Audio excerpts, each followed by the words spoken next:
Boa noite, está no ar o programa Entre Linhas. Na edição de hoje vamos falar sobre maioridade penal.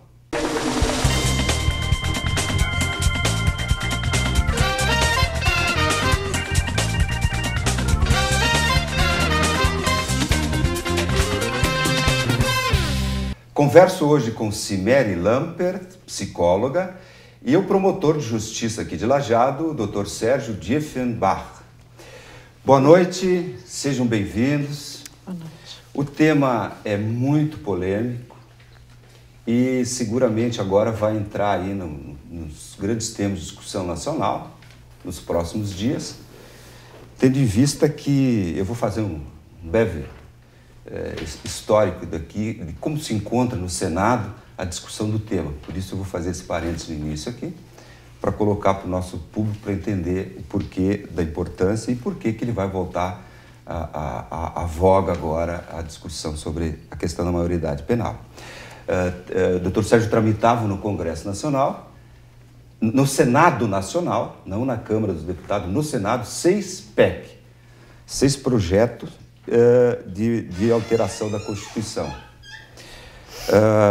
Dos 6 PEC, foram submetidas à análise da Comissão de Constituição e Justiça do Senado, e das 6, apenas uma foi acatada pelo relator, que foi a PEC número 33, de autoria do senador Aloysio Nunes Ferreira, do PSDB de São Paulo.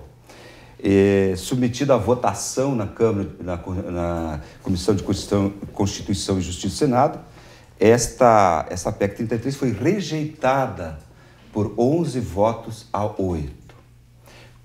Existe um sistema lá no Senado, um regulamento que diz que quando uma votação é perdida numa comissão, pode ser submetida ao conjunto dos senadores, desde que subscrita por 8 senadores, ou 1/10 dos membros do Senado, no caso 8 senadores.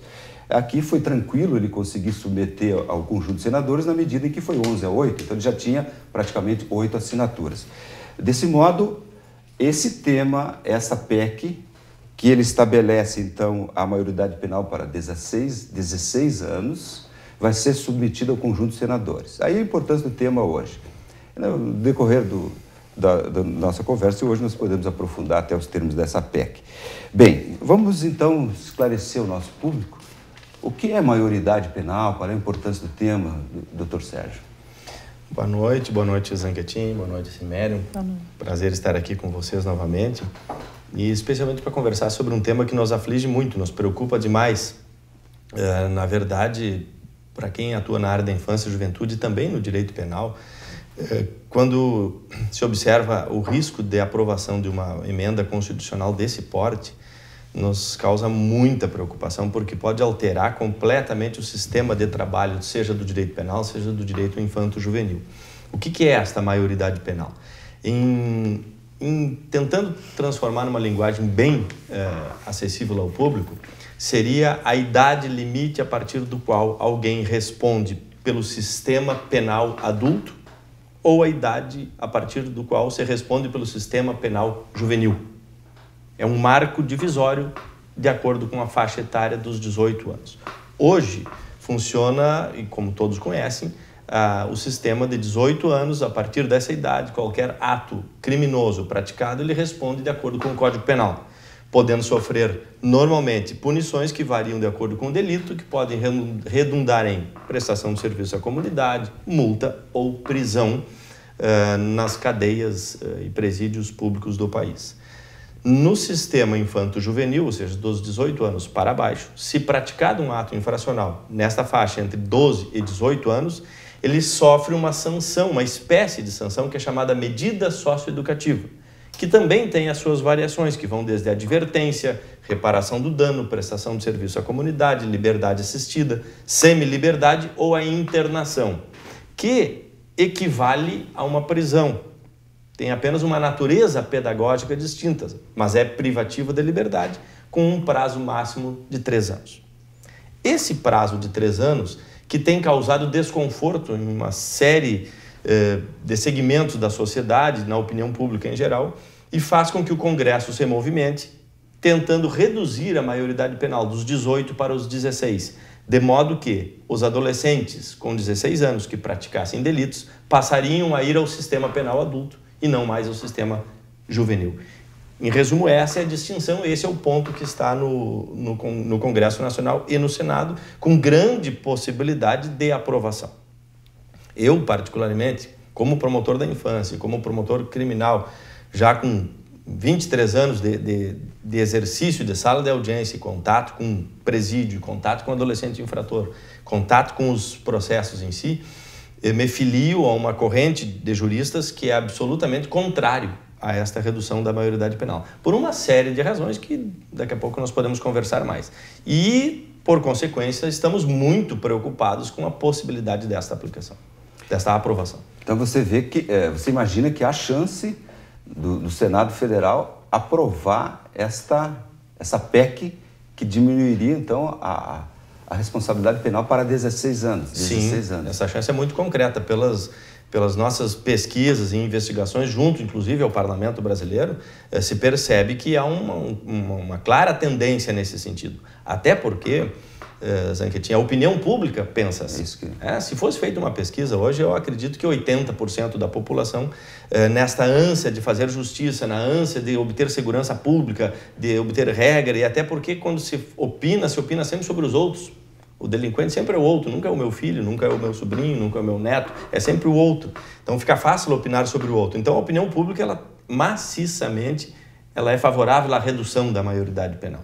E isso influencia, isso deságua dentro do Congresso Nacional e cada vez com mais força. E agora estamos próximos de votações que podem chegar a esse ponto. É claro que, aprovada uma emenda constitucional nesse tema, eu acredito que ainda iremos ao Supremo Tribunal Federal, porque há um argumento jurídico muito consistente dizendo que uma emenda constitucional nesse sentido seria inconstitucional. Por quê? Porque ela estaria ferindo o que chamam de cláusula pétrea, porque está lá na Constituição Federal, num dos artigos, dizendo que é garantida a imputabilidade penal aos menores de 18 anos.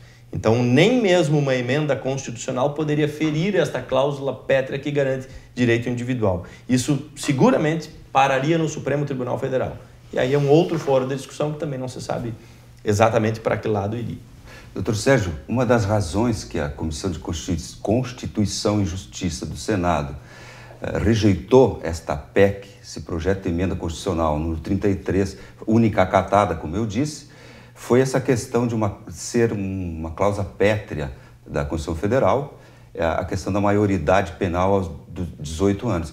Só para traduzir num linguajar mais simples para o nosso público, o que é uma cláusula pétrea? Perfeito. Essas cláusulas pétreas são alguns itens que o Constituinte é quem fez a Constituição, que é a lei maior, é a lei que funda o país.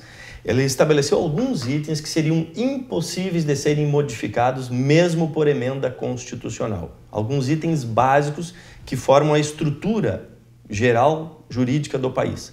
Entre esses itens estão a forma republicana, a nossa divisão em estados, o regime democrático e todas as garantias individuais previstas dentro da Constituição. Então, qualquer proposta de emenda constitucional que vier a arranhar ou a diminuir direito individual garantido na Constituição seria inconstitucional. Por isso chamam-se cláusulas pétreas, porque elas são intocáveis. Para modificar isso, somente se fizer uma nova Constituição, totalmente nova, um regime passado a limpo do 0 a 0. Por emenda constitucional, não poderíamos tocar nestas cláusulas, nos direitos individuais. E o entendimento é de que a imputabilidade aos 18 anos é um direito individual garantido dentro da Constituição. Então é uma discussão jurídica muito rica que a Comissão de Constituição e Justiça, que é a comissão que avalia a legalidade da proposta, uma comissão interna do Senado, por 11 a 8 já concluiu isso. Olha, esta proposta fere a Constituição Federal. Por maioria se aprovou isso. Mesmo assim, parte do Senado quis levar essa discussão ao plenário, com grande chance de aprovar. Uma vez aprovada esta emenda constitucional, há o risco dela ser declarada ainda inconstitucional pelo Supremo Tribunal Federal. Aí nós vamos ficar nas mãos aguardando a decisão do Supremo. Veja só, já começará aí um grande imbróglio jurídico. Talvez redunde em mais impunidade do que se pretende com essa própria emenda. Como? Porque se nós andarmos em processos criminais com menores de 16 e mais adiante o Supremo anula todo o processo, aquele processo ele se torna inviável e impraticável. Bem, nós vamos para um intervalo. No retorno nós vamos conversar com a nossa psicóloga, que ficou atenta ouvindo essa primeira parte. E nós vamos ver que há um percentual do total de crimes do país praticado por menores. Isso nós vamos ver em seguida. Vamos a um rápido intervalo e retornamos já.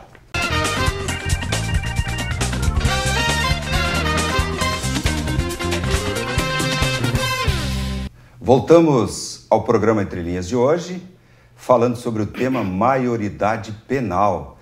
Contamos com a presença de Cimeri Lampert, psicóloga, e Dr. Sérgio Dieffenbach, promotor de justiça de Lajeado. Dr. Sérgio, eu tenho aqui uma estatística que eu vou dar a fonte aqui. Devem ser dados de 2011, portanto, alguma coisa de desatualização existe nele. É no site congressoemfoco.uol.br. Então está lá a fonte. Né? Segundo o Ministério da Justiça, menores cometem menos de 1% dos crimes do país.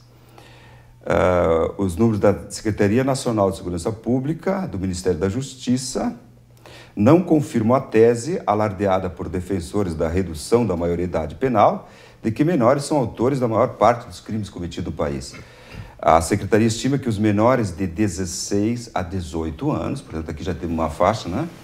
Faixa etária que mais seria afetada por uma eventual redução da maioridade penal, são responsáveis por 0,9% do total dos crimes praticados no Brasil. Se considerados apenas homicídios e tentativas de homicídios, o percentual cai para 0,5%. Levantamento feito pelo Ministério da Justiça em 2011, por isso que eu citei 2011, mostra ainda que crimes patrimoniais como furto e roubo são 43,7% do total, e envolvimento com tráfico de drogas, 26,6%, constitui a maioria dos delitos praticados pelos menores que se encontram em instituições assistenciais do Estado, cumprindo medidas socioeducativas. Cerca de 1/10 deles se envolvem em crimes contra a vida, 8,4% de homicídio e 1,9% em latrocínios. Dados aí oficiais do Ministério, só devo passar aqui, enfim, está limitado aí a 16 a 18 anos. Mas bem, vamos explorar um pouquinho os conhecimentos da nossa psicóloga, a Cimeri. Qual a idade que o indivíduo tem discernimento para entender sobre a responsabilidade dos seus atos, cometer um crime, enfim? Bom, boa noite aos presentes, boa noite a quem nos assiste. Bom, assim, essa questão da idade é uma coisa muito relativa, né? E muito variado. Eu diria que tem crianças com 10 anos que têm uma avaliação completamente difícil de todo o resto que vem pela frente, assim. Com 16 anos, também existe isso, devido às questões de juventude, adolescência, né? Enfim, o desenvolvimento normal da criança, né? Por ali, eu acho que as coisas ficam bem difíceis. Então, a gente não consegue evidenciar uma idade simples, né? A partir daquela idade, a criança consegue estar fazendo o julgamento. O que a gente sabe é que no desenvolvimento psíquico, né, natural, as crianças têm essa questão dessa dificuldade, em função que essa dificuldade ela perpassa por todas as questões que ele vive, né? Tanto as questões de família, as questões culturais, as questões de sociedade, né? Então, acho que ali vem toda uma questão genética também, muitas vezes. Daqui a pouco a família tem uma questão genética de doença, a questão da droga, ultimamente, né? Muito difundida, que acaba fazendo com que as crianças fiquem com esse julgamento muito limitado. Então, na verdade, menor de 18 anos não tem o discernimento suficiente. Apresenta dificuldade, sim, para ter esse discernimento suficiente. Mas podem existir menores que que tem esse discernimento? É como eu disse, né? Eu acho difícil, mas tem muitas questões familiares, as questões sociais, né? Aonde esse menor está inserido, né? Que pode auxiliar a isso aí, mas não a ter esse julgamento mais preciso, mas não que esteja formado. Permite, Zanquetin, esse tema me parece ele é essencial porque ele está na raiz do argumento popular e na mídia para a redução da maioridade penal. O velho chavão que se diz o seguinte: não, ele com 16 anos já sabe o que faz, ele já tem a chamada consciência potencial da ilicitude, é um termo no direito que se usa. Deixa eu ver se eu consigo explicar o equívoco disso. Pela legislação brasileira, a lei presume que a partir dos 12 anos de idade, os adolescentes já têm consciência potencial da ilicitude do fato praticado. Ou seja, ele não está sujeito ao sistema infanto-juvenil porque ele não tem consciência da ilicitude. Não, ele tem consciência da ilicitude, tanto tem que ele é responsabilizado. Um adolescente com 12 anos, e um dia, ele pode ser preso. Ele pode ir para a fase com 12 anos e um dia no Brasil. Então, não falta consciência da ilicitude para ele. Ele sabe muito bem que matar alguém é um ilícito, que pegar o objeto alheio é o ilícito. Há um colega nosso que faz uma brincadeira, diz, até o cachorrinho da minha casa sabe que subir no sofá ele não pode. Então, uma criança... E aí, desde os tempos bíblicos, nós vamos ter 7 anos, seria a idade da razão, enfim. O fato é que no Brasil e na grande maioria dos países se estabelece uma data limite a partir do qual ele tem uma consciência presumida e será responsabilizado. Ponto. A questão está em saber responsabilizado dentro de qual sistema. E a responsabilização que existe no sistema infanto-juvenil, que nós chamamos de direito penal juvenil, ela implica, sim, em que o sujeito tenha direito de se defender, direito de apresentar a sua tese e direito de ser absolvido. Vamos ao exemplo. Se um adolescente com 14 anos comete um homicídio em legítima defesa, o que é que nós fazemos com ele? Ele é julgado e absolvido. Se um adolescente com 15 anos, em estado de completa, ou por droga, ou por qualquer outra razão, ou por doença, ou dificuldade mental, ele não tem consciência da ilicitude, porque ele está drogado, porque ele está fora de si, está enlouquecido, ele não será punido, nem com 14 e nem com 20. Porque aí sim uma perícia vai dizer, olha, ele naquelas condições não tinha consciência do que estava fazendo. E ele será absolvido e tratado. Agora, a lei presume que ele tenha consciência da ilicitude, dos 12 aos 18. Então, não é verdadeiro o argumento quando se diz, bom, aos 16 ele pode votar, aos 17 ele já sabe o que faz, o mundo moderno, a internet, a televisão já traz argumentos, ele já sabe o que faz. É óbvio que ele sabe o que faz. Tanto que ele sabe o que faz, que ele será responsabilizado. A grande diferença, então, se pergunta, mas então por que tem um sistema diferenciado? Tem um sistema diferenciado porque, como bem disse a Cimeri, são cidadãos em circunstância especial de desenvolvimento. Eles não estão completamente formados. Pois bem, eles têm consciência da ilicitude, mas não estão completamente formados. O que significa que o resultado que o Estado vai impor sobre eles tem uma repercussão diferente da de um adulto. E conversando com o cidadão que está nos ouvindo, eu sempre convido que a gente regrida a nossa juventude, a nossa adolescência, para lembrarmos a repercussão de um ano da nossa adolescência nas nossas vidas. Quando nós tínhamos 15 anos, um ano parecia um século.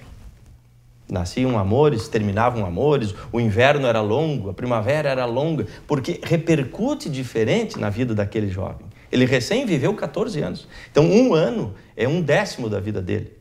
Então, a punição com 1 ano ou 2 anos de privação de liberdade para um jovem repercute absolutamente diferente do que numa formação, num adulto com já a consciência formada. Esta repercussão, esse tratamento diferenciado, esse sistema diferenciado da justiça juvenil, que implica, Zanquetin, não somente em prisão atrás das grades, muito pelo contrário, num sistema complexo de socioeducação, com psicólogo, com psiquiatra, com retorno à escola, com ensino profissionalizante, com aproximação da família, a uma equipe interdisciplinar que avalia cada adolescente. tentando reintegrar da maneira mais qualificada possível na sociedade. Ou seja, não é só punição, é privação da liberdade se necessário com um tratamento qualificado. Por que você faz isso? Porque ele ainda está em formação. Assim como eu estive, como os nossos filhos estão. Tem 17 anos, mas ele não tem todos os pelos no corpo. A barba não está formada, a musculatura não está pronta. Que dirá da situação cerebral e emocional desse jovem? Ah, mas ele sabe o que faz. Sim, sabe o que faz. Será repreendido, será punido, se necessário será preso. Ah, mas 3 anos é pouco. Bom, podemos trabalhar, talvez, aí sim, em aumentar para 5. Mas, aí, me permite a última intervenção. Não, à vontade. Mas se fizermos uma comparação com o direito penal do adulto, e vejam bem, eu gostaria de provocar estas pessoas que propõem a transposição desses jovens para o sistema penal do adulto. Que sistema penal do adulto exemplar é esse que nós temos no Brasil? Que sistema é esse? Que produz crime, que produz criminoso e que produz também impunidade. Nós viemos aqui exemplos de traficantes adultos punidos com 3 anos de cadeia no regime semiaberto. O sujeito é traficante ou assalto.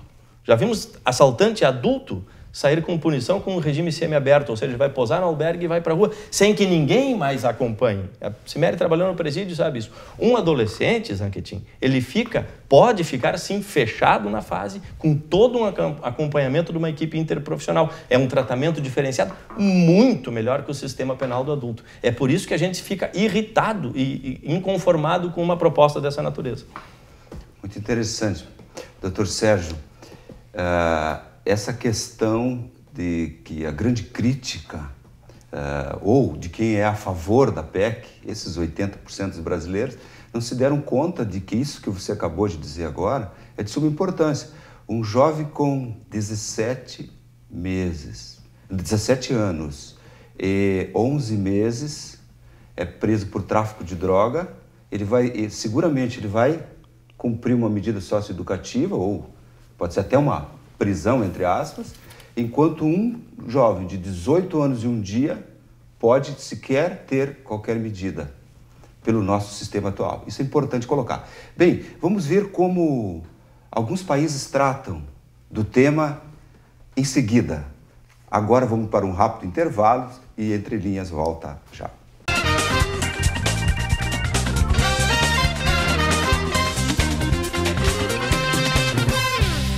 Estamos de volta com o terceiro bloco do programa de hoje. O tema é maioridade penal. Contamos com a presença da psicóloga Cimeri Lampert e do promotor de justiça Sérgio Dieffenbach. Senhores, sabe que outro dia eu li um texto, um estudo publicado nos Estados Unidos, de que o homem começa a viver aos 54 anos de idade. Foi um estudo, até eu não tenho aqui a fonte, mas recebi até de um médico, ele que me mandou, achei muito interessante. Até porque eu comecei a viver há pouco tempo, né? Então me interessou. Porque aos 54 anos é quando o homem ele atinge uma plenitude, ele não tem mais as suas inseguranças, não só da adolescência, mas o homem leva inseguranças durante a vida. Aos 30, aos 40 anos nós temos vários, né, situações que não nos permitem tomar decisões com maturidade, enfim. É um estudo aí que fico devendo a fonte, mas enfim. Que bela notícia. É aos 54 anos que o homem começa a viver, atinge uma maturidade plena. Bem, doutora psicóloga Cimeri, esses 18 anos que a lei fixa como maioridade penal, tem fundamento científico? É uma ficção? Por que foi fixado? A maioria dos países fixa, nós vamos ver em seguida, fixa 18 anos. O que tem de científico nisso? O que a psicologia diz a respeito? Na verdade, eu entendo, eu desconheço, né, essa questão científica da questão dos 18. Acho que isso aí é uma coisa até muito mais jurídica, que talvez, né, o doutor Sérgio saiba responder melhor. Mas o que eu entendo é que, realmente, eu acho que, voltando um pouquinho no bloco anterior, né, e dando continuidade àquela questão de que o infante, né, no caso, o adolescente, ele tem consciência do ato ilícito, mas, realmente, a pressão que a punição vai colocar na vida dele, né, é que vai fazer com que ele acabe levando para o restante da vida. E aí entramos nessa questão adulta, né? Então, assim, ele preso aos 16, como, né, é o tema em questão, ele acaba levando para a vida tudo aquilo que ele vai aprender dentro desse presídio. E aí encaixo e faço o gancho com aquela questão do sistema penal que temos hoje, né? Que realmente é um sistema que não educa, não reeduca, né? Ele entrando para lá com 16 anos, né, ele tende realmente a aprender mais coisa do que deixar aquilo que aprendeu, né? Passa a ter uma educação de que a punição é o que é o importante para conseguir parar o que faz. Conseguimos travar esse adolescente nessas questões de violência, aprendendo ele, né, e colocando ele no nosso sistema penal hoje. Eu acho que a questão prendemos, né, conseguimos tirar a liberdade dele, mas até que ponto isso, porque um dia ele vai sair de lá, né, doutor Sérgio? Um dia ele sai de lá. E daí como é que fica essas questões para ele, então, a partir dali, tudo que ele aprendeu? Por isso, né, as questões dos 18 anos, eu acho que seria o ideal dele estar um pouco mais atento e conseguindo fazer um pouco mais de escolhas. É como eu disse, desconheço a questão científica, acho que o direito tem mais a ver com isso, né, sobre essas questões do 18, e entendo que, realmente, o se viver a partir dos 54 anos, né, é uma coisa que seria o ideal, eu até diria, né, que é, por quê? O homem começa lá, né, com os 10 anos e vem a questão da infância, da adolescência, ali pelos 30 vem as questões de trabalho, a gente busca muito trabalho, vem o casamento, vem os filhos, né, até a gente conseguir se estabilizar dentro de trabalho, dentro de relações afetivas, e daí então os 54 anos, a princípio, já estaríamos formados e com essas preocupações, né, fora de questões. Né? Então, eu até entendo que o começar-se a viver a partir dos 54... Quem pode chegar lá, né? Porque hoje em dia tem muita... Porque é uma busca constante, né? A gente começa com as questões infantis, vai às questões de adolescência, e por aí as questões vão até que a gente vai lá chegando Bom, passamos casamento, passamos a questão de trabalho, estamos, né, estabilizados. Bom, agora então vamos aproveitar a vida. A senhora tem experiência com menores infratores, acredito que já deve ter feito algum laudo ou analisado. Pela tua experiência no dia a dia, esses menores que cometeram, no nosso direito a gente chama atos infracionais, dá para se chamar talvez, doutor Sérgio, crimes, né? Crimes ali previstos, atos infracionais. Eles têm consciência do que cometeram pela sua experiência? É como eu disse antes, né? Varia muito. Eu acho que é aquele gancho que o doutor Sérgio disse. Eles têm a consciência da ilicitude, né? Mas eles não sabem até que ponto a responsabilidade sobre isso vem, né? Porque, assim, vem a punição, é como eu disse, eles serão aprisionados, né? E eles vão aprender, através da punição, que não se pode fazer. Mas não que isso seja uma coisa internalizada deles, né? Não é uma coisa...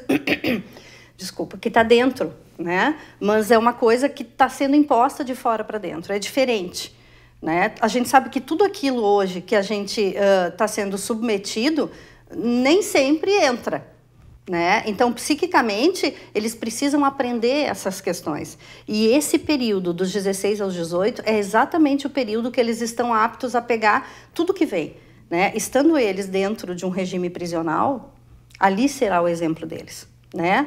É como ele trouxe, muitos serão usados para as questões de tráfico, né? Hoje a gente vê até, como falávamos, né, no intervalo, crianças sendo usadas, né, para essas questões de tráfico, com 10 anos muitas vezes. E aí, vamos culpabilizar essas crianças? Doutor Sérgio, esse nosso modelo em tese, que é o ECA, né, Estatuto da Criança e Adolescente, em tese é muito bonito, mas na prática, como leigo no assunto, a gente ouve muita crítica, que como semelhante às prisões comuns, essas internações de menores não passam também de escolas do crime. Tem alguma estatística, algum dado de que quando retornam desses internamentos, se há reincidência, se ressocializam? O que tem de... Muito boa, boa a tua pergunta, Zanquetin. Duas coisas nós temos que deixar bem claras. Primeiro, Tem uma questão de ordem teórica, que nós estávamos falando agora há pouco, na questão da consciência da ilicitude, da repercussão de uma sanção na idade, a construção desses 18 anos, que eles nascem, sim, do direito, é uma construção de política criminal baseada em alguns estudos de ordem psicológica e médica. A Convenção das Nações Unidas pelos Direitos da Criança fixa os 18 anos como idade até enquanto eles entendem como infância, caráter geral. É uma convenção que foi assinada por todos os países do mundo, com exceção de 2, Estados Unidos e Somália. Nossa. 2 únicos países que não assinaram essa convenção. Aliás, os Estados Unidos não assinam convenção nenhuma, nem de não poluir, nem de não punir, enfim, é um outro planeta quase em alguns aspectos. Mas bem, então isso se constrói no plano teórico. No Brasil, além do plano teórico, nós temos essa questão fática, a questão prática que nos conduz ao mesmo raciocínio. Ou seja, o sistema penal, como estávamos falando, o sistema penal adulto, infelizmente não é o que nós gostaríamos, não é o que nós queremos. O Ministério Público também tenta ajuizar ações nesse sentido, mas ele é caótico, ele é um desastre. Eu ando por aí no meu computador com fotografias das celas do presídio e não há quem não se espante vendo aquilo. Primeiro porque são jovens que estão lá dentro, uma grande maioria entre 18 e 20 e poucos anos. A Cimeri trabalhou lá e não vai me desmentir. E segundo que eles estão em situação de completa contaminação moral, intelectual e comportamental. São 15 homens dentro de uma cela de 3x4. Esse é o sistema penal. E é um sistema fechado, ou seja, ele não tem muito como trabalhar, porque ele tem que cumprir tanto tempo, aquele preso já sabe, e passou um dia ele tem que ser solto, não tem como trabalhar nem com família, é muito engessado aquele sistema. No sistema infanto-juvenil, sim, temos uma série de falhas, temos muito a aprimorar, nós temos que regionalizar estruturas. Por exemplo, o nosso adolescente aqui de Lajeado, ele deveria ser internado em Santa Cruz do Sul, que é a nossa regional. E o Estado ainda não teve pernas, fôlego ou orçamento para construir uma unidade. De modo que o nosso adolescente vai para Porto Alegre, uma das unidades da fase em Porto Alegre. Mesmo assim, é importante que se diga que, dentro daquela escala de medidas que se aplicam aos adolescentes, as medidas de prisão, elas são excepcionais, são a nossa última hipótese. Quando um adolescente ele é recolhido à internação, que equivale a uma prisão, é porque ele já está num grau de difícil trabalho, e o índice de reincidência pode ser alto. Então, nós não podemos avaliar índice de reincidência apenas a partir de quem está internado. Deixa eu ver se eu faço a comparação. É como se eu dissesse o seguinte: qual é o índice de mortes dentro da UTI? Bom, dentro da UTI é alto o índice de mortes, então a UTI é ruim? Não.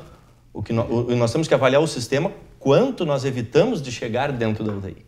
Então, quando eu avalio um percentual de reincidência, bom, dos infratores, tantos por cento reincidiu dos que estão dentro da fase, claro, lá é o fim da linha, é a UTI do sistema. Mas todo o sistema que trabalhou antes e que não deixou adolescentes chegarem lá, o índice de reincidência no sistema infanto-juvenil, ele é muito mais do que a metade do que o sistema adulto. O sistema adulto tem quase 70% em alguns momentos de reincidência, porque ele é ineficaz. O sistema infanto-juvenil, se bem trabalhado nas chamadas medidas em meio aberto, que são as medidas que se aplicam sem que ele esteja fechado, ou seja, ele continua na família, ele presta serviço, ele tem um acompanhamento, tem um orientador que está em cima. Aqui em Lajeado nós temos um sistema muito bom nesse sentido, quase que exemplar, mantido pela Prefeitura de Lajeado. Os índices caem bastante, caem muito. Alguns dados estão, sim, quebrando com qualquer índice, seja no adolescente, seja no adulto, que tem a ver com o tráfico e com o uso de drogas. Isso tem atrapalhado bastante qualquer avaliação. Mas volto a dizer, mesmo nesse crime, o tráfico de entorpecentes, o sistema infanto-juvenil, ele é muito mais eficaz que o sistema adulto. O sistema adulto consegue pôr tráfico dentro do presídio. E basta nós olharmos a televisão a qualquer momento que vamos ver que tem um preso comandando o tráfico de fora, tem executando o tráfico lá dentro, ou sai mais traficantes. E a pena para o tráfico, a pena para o adulto do tráfico, como eu te disse, se ele é a primeira prisão, começa em 3 anos e muitas vezes no regime semiaberto. O que é literalmente uma piada em termos de repressão e frustra quem trabalha no direito penal. Só para ilustrar, se verdade aquela informação de que 1% dos crimes cometidos no país são de menores, obviamente que é 1% que pode ter reincidência. Então, veja que a população, então, de menores é ínfima que reincide dentro desse contexto que você citou a questão bem colocada da UTI com índice de... Pega o nosso exemplo de Lajeado. O exemplo de Lajeado, por exemplo, quando é que tivemos um último crime grave praticado por um adolescente? Pois bem, doutor, eu não sei a resposta, mas nós temos a imprensa mostra. Nós temos que ir para um intervalo e eu fico devendo que para esse bloco eu havia falado no final do bloco anterior sobre alguns exemplos de comparações. Então, quando retornarmos deste intervalo, vamos ver como alguns países tratam da questão da maioridade penal. Vamos para o intervalo e retornamos em seguida.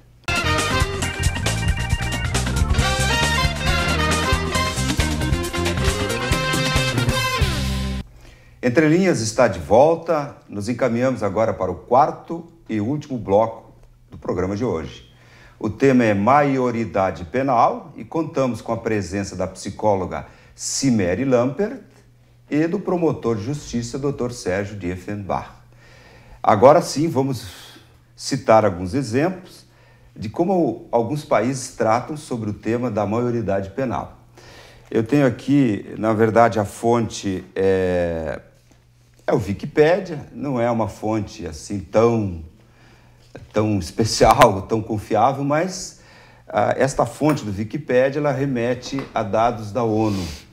E, inclusive, eu vi aqui que está atualizado nesses dados que eu consegui na internet, até a questão do Japão, da Espanha e da Alemanha, que aumentaram, modificaram para mais, ao contrário do que muita gente está dizendo aí, que os países desenvolvidos têm uma idade menor. Então vamos ver aí. Aqui no Brasil a gente viu a maioridade penal aos 18 anos, no entanto, aqui já se começa a punir dos 12 aos 17 anos, através de procedimentos legais correcionais especiais. Então nós temos uma política aqui, e o promotor falou infantil, né? Uma política de um direito penal juvenil. Direito penal juvenil. No Peru, é bem semelhante ao Brasil. 18 anos, a maioridade penal, e também os adolescentes dos 12 aos 17 anos estão sujeitos a procedimentos legais correcionais. O Uruguai pune a partir dos 18 anos. Na Europa, a Alemanha tinha a partir dos 14, modificou para 18 anos. Recentemente modificou para 18 anos. Sendo que criou, na Alemanha, estou me referindo, um sistema próprio para analisar e julgar os crimes cometidos pelos jovens entre 18 e 21 anos. Olha que interessante. Eles têm um regime especial entre 18 e 21. Adolescentes de 14 a 17 anos estão sujeitos a procedimentos legais correcionais. Então, semelhante a nós. Veja, aqui eu quero fazer um parêntese, Dr. Sérgio e psicóloga Cimeri, de que nós começamos a punir a partir dos 12 anos. Na Alemanha, a partir dos 14. Punir de forma diferenciada, como a gente faz em relação aos adultos. Na Escandinávia, nós temos os 4 países escandinavos, 18 anos. Dinamarca, Noruega, Suécia e Finlândia, a maioridade penal é fixada aos 18 anos. Nesses países, adolescentes entre 15 e 18 anos estão sujeitos a um sistema judicial voltado para os serviços sociais, sendo a prisão o último recurso. Na Suécia, por exemplo, em abril de 1997, havia apenas 15 jovens dessa faixa etária cumprindo pena em alguma prisão. É um dado lá, mas enfim. França, 13 anos. A França é interessante, veja, 13, nós a partir dos 12. Eu vou repetir porque as pessoas acham que não tem pena. Tem sim, 13 na França e 18 a maioridade. É interessante da França destacar é que os jovens entre 13 e 16 anos, mesmo sendo penalmente imputáveis, na verdade a França é a partir dos 13 imputável penalmente, mas olha o detalhe, porém os jovens entre 13 e 16 anos, mesmo sendo penalmente imputáveis, só podem ser condenados a penas correspondentes no máximo à metade da pena prevista no Código Penal francês, para um adulto que pratica o mesmo crime. Entre 16 e 18 anos, as penas poderão ser equivalentes às dos adultos. A partir dos 13 anos, o menor pode ser encarcerado. As infrações são divididas em 3 categorias em função de sua gravidade. as contravenções, os delitos e os crimes, homicídios e estupros. Nos 3 casos, os menores entre 13 e 18 anos são julgados por um tribunal de menores, que funciona a portas fechadas, longe da presença do público, e é composto por um magistrado profissional e 2 assessores leigos, 2 cidadãos. Para os adolescentes entre 16 e 18 anos, há também um tribunal especial chamado Corte de Assistência dos Menores, que possui competência concorrente ao do Tribunal de Menores, no caso dos crimes cometidos nessa faixa etária. E é composto de 3 magistrados profissionais e mais 9 jurados do público, sorteados das listas eleitorais. Interessante o modelo francês, né? Ele pune a partir dos 13 anos, porém, há todo um tribunal próprio, inclusive com a participação da sociedade, de 1 para 2 e de 3 magistrados para 9. Interessantíssimo. Para não ficar aqui me estendendo demais, Itália 18 anos, Polônia 17, o Reino Unido, a Escócia 18 anos e a Inglaterra a partir dos 10 que o promotor já citou. A Rússia 18 anos, a Ucrânia 16 anos. Os Estados Unidos, lá como eles têm essa independência dos estados, que eu acho maravilhoso, acho que teria que ser adotado no Brasil, que é uma opinião minha que não deveria estar dizendo nesse momento, mas enfim, nos Estados Unidos a maioridade penal varia conforme a legislação estadual. Apenas 3 estados fixaram uma idade mínima legal, a qual varia entre 6 e 12 anos.